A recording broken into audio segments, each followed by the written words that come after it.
Man told me to control my psycho sister.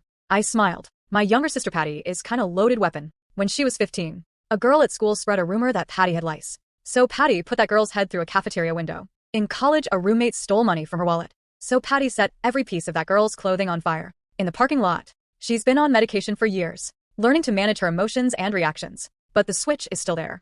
I've watched her dig her nails into her palms until they bled just to keep from exploding. She calls me her anchor. I call her my responsibility. Patty and I had been planning this trip to New York, saving every paycheck for 8 months, and she promised me she could handle it. I'll be fine, she said. I just want to see a real Broadway show. I believed her.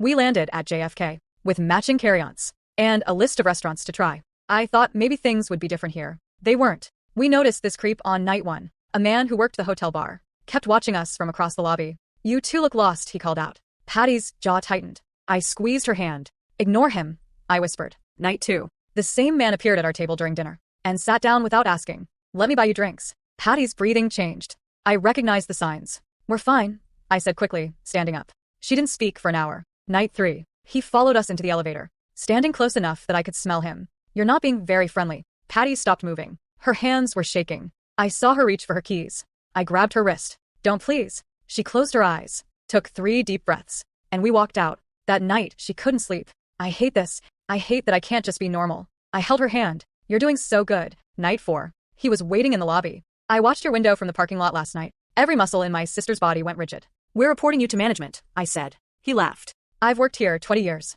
I dragged Patty away and reported him anyway. The manager shrugged. By night 5, my fearless sister wouldn't leave the room. I can feel it building, she said quietly. If he touches me, I don't know what I'll do. I felt completely useless.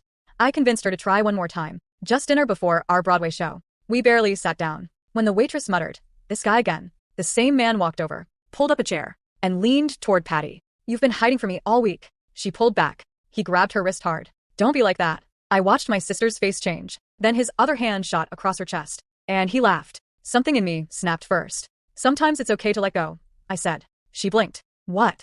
I grabbed her hand. Let go. Patty didn't hesitate. She smashed her water glass into his face. He stumbled backwards screaming, blood running down his cheek, his hair slipping. Turns out it was a toupee. Control your psycho sister, he yelled. I smiled and slid my glass across the table to Patty. He tried to stand. I grabbed the pepper shaker and dumped it in his face. He was sputtering, slipping, coughing. He ran out of the restaurant, dripping and stumbling the whole way. Patty stood there, smiling. That felt good, she said. I squeezed her hand. Let's go see that show.